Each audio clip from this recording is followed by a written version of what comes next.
Good afternoon, everybody. There's tons of proof by contradiction that the square root of 2 is irrational. That is, square root of 2 cannot equal to the ratio of two natural numbers.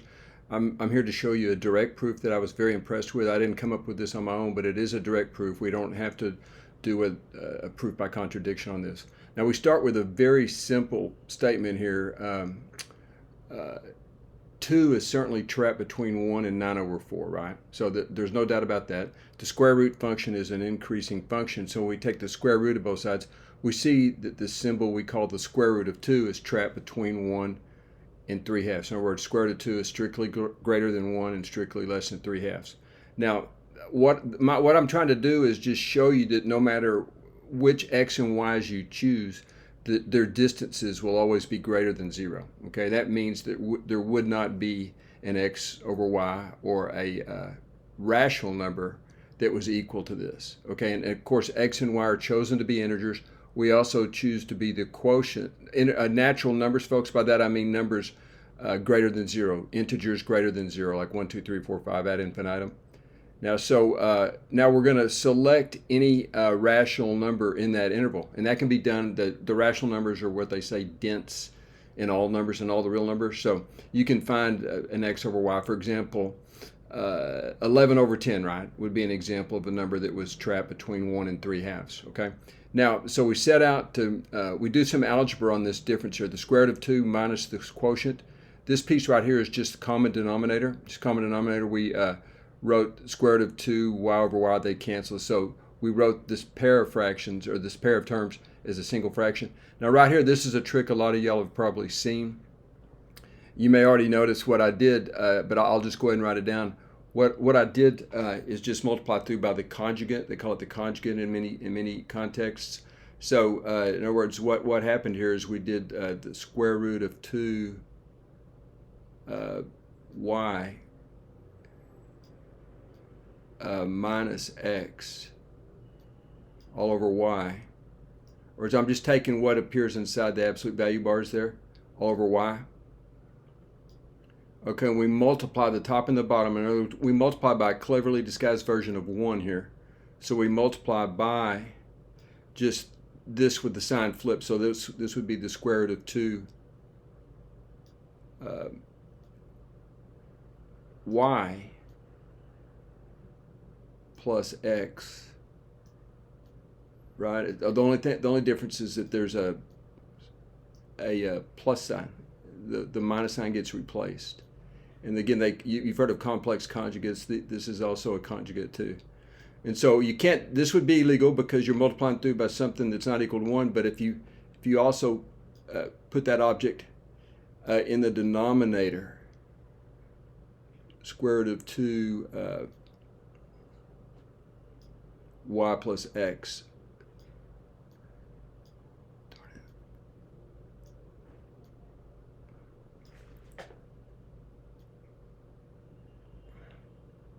Okay, y plus x right here. Yeah, I'm not pressing down hard enough on this thing. It makes it move the screen, but hopefully you tolerate that. Okay, so you see, this is what happens if you multiply this piece right here by the conjugate top and bottom. You get this expression right here. Okay, you get this expression that you see where I'm pointing. Okay. Now this next part. Okay, this next part is nothing more than factoring a y out in the denominator. Notice the numerator remains the same with the absolute value bars because the difference could be negative. All right. So we factored a y out right here. So we get y squared right here, and then so now let's move along a little bit and see what we can do with this expression. Now. So notice that the square root of 2 plus x over y has to be less than 3, since both of the numbers root x and the square root of x over y are trapped between 1 and 3/2. I'll go back up. You can see right here, just by supposition, right here, the square root of 2. Well, this is just the truth, and also for the purpose of the proof, I chose x over y to be between 1 and 3/2, which makes sense. That's the area of interest. Okay, so now let's keep going here.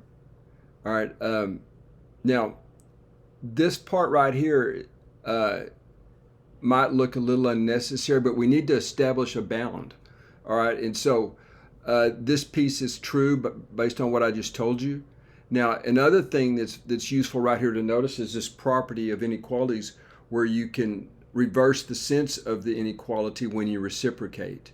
Meaning, right here we can also say that 1 over y squared, okay, that's y squared right there, okay, times root 2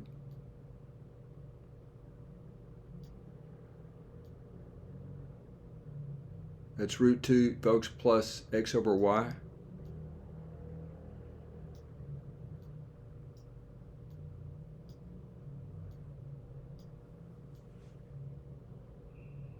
Yeah, let me extend the divide bar here.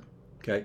Now what I did is I took the reciprocal of this term right here, which is less than this term right here, but the price you pay there, and this is just an arithmetic certainty right here, is that reverses the sense of the inequality, and you have to reciprocate 3y squared also. Take its reciprocal. All righty. Now from there, guys, you can see where this statement that I wrote down right here comes from. Y'all can see right here, I just multiplied this statement. By the absolute value bar expression that was part of the original expression, okay? So that's kind of cool. You see, this statement, when you multiply through by a positive value, which is what the absolute value is, it's going to be positive or non-negative. You're not going to reverse the sense of the inequality, okay? So we're just about done here. We're just about done right here. In fact, almost I could say we are done. Now you may want to contest, well, what happened here? You went straight from here to 1. Well, it's because 2y squared can never equal to x squared. Okay, I'll write that down right over here. 2y squared.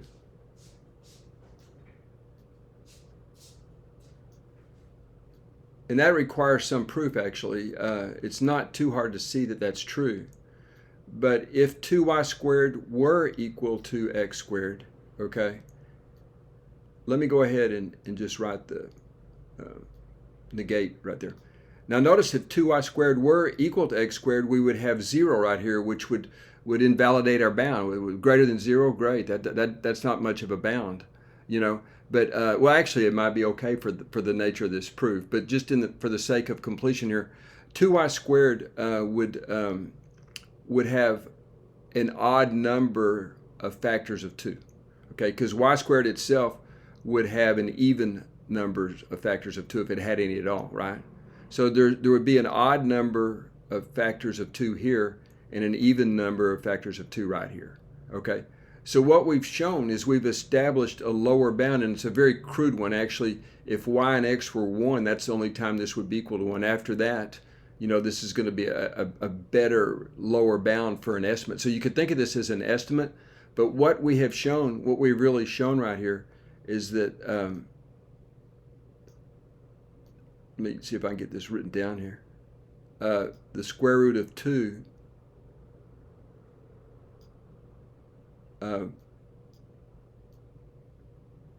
oops. Okay, let me get this thing working better, folks. Okay, we've shown that the square root of 2 minus the quotient, which, you know, it's a big deal really because this is a direct proof, minus x over y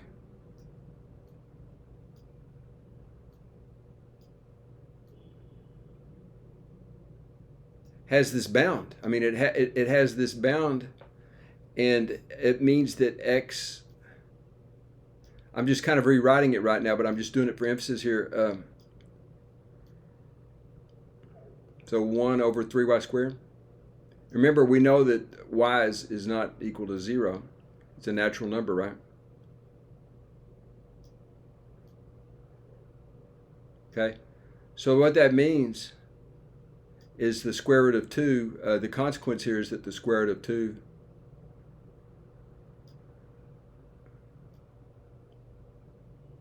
does not equal to x over y. And you know the x over y had to appear in the interval. Um, whoops. It's supposed to be a does not equal, folks, right there. God, that's terrible. Okay, so x over y.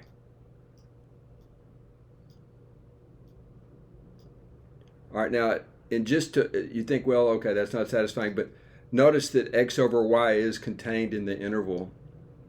In that, if you come, I'll just go back up to the top. X over y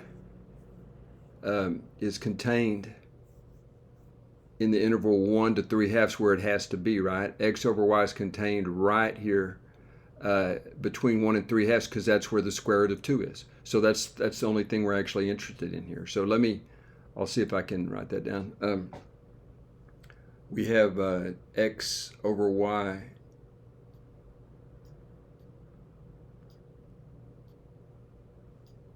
is certainly a member of the interval, 1 to 3/2. Write it like this, a little more. I like the interval notation a bit better. 1 comma 3/2. You know, to me, that is a direct proof. You may think I'm wrong about that, and if you do, let me know. But it seems like a direct proof. No reductio ad absurdum, no law of the excluded middle, none of that crap. You know, we have shown that the square root of 2 is irrational, since it does not have a representation as the ratio of two natural numbers. Let me know what you thought.